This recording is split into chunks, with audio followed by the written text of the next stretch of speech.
तुम्ही ट्रेडिंग मध्ये तुमचं सगळं भांडवल गमावून बसलाय, तर मग ट्रेडिंगचा नाद सोडलेला बरा. लोकांना वाटतं मी जॉब करता करता पोझिशन घेतली, असं नाहीये ते. तो एक डेडिकेटेड जॉब. ट्रेडिंग फुल टाइम आपण करू शकतो का ट्रेडिंगच्या ऐवजी आपण इन्व्हेस्टमेंट करू शकतो आलं पाहिजे? ट्रेडिंग हा ऍक्च्युली फुल टाइम जॉब. लोकांना वाटतं मी जॉब करता करता पोझिशन घेतली, आता हा पी विकला, हा सी बाय केला आणि आता मला लगेच, असं नाहीये ते. तो एक डेडिकेटेड जॉब आणि तुम्ही स्वतः लॉस बुक केलेला आहे, तुम्हाला सगळ्यांना अनुभव आहे त्याचा.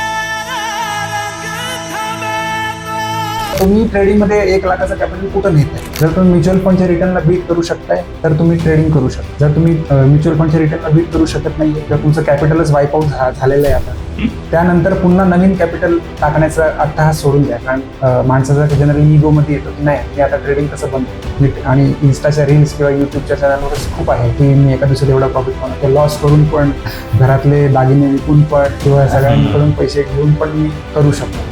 पण त्यांचे तुम्ही ट्रेड बुक किंवा त्यांचे प्रॉफिट अँड लॉस स्टेटमेंट सीएच्या शिक्क्याचे पाहिलेत का? म्हणजे आता सेबीचा स्टडी आलाय की इंट्राडे ट्रेडर्स वाढले आहेत, पण त्यातले 100 पैकी 90 लोक हे लॉसच करतात. प्रॉफिट कोणच करत? त्याचा विरोधाभास म्हणून जर तुम्ही म्युच्युअल फंड इन्व्हेस्टर्सकडे पाहिजे तर त्यातला 100च्या 100 हे प्रॉफिट मिळते. तुम्ही ट्रेडिंग मध्ये तुमचं सगळं भांडवल गमावून बसलाय, तर मग ट्रेडिंगचा नाद सोडलेला बरा आणि तुम्ही छान म्युच्युअल फंडात गुंतवणूक चालू करायला हवी.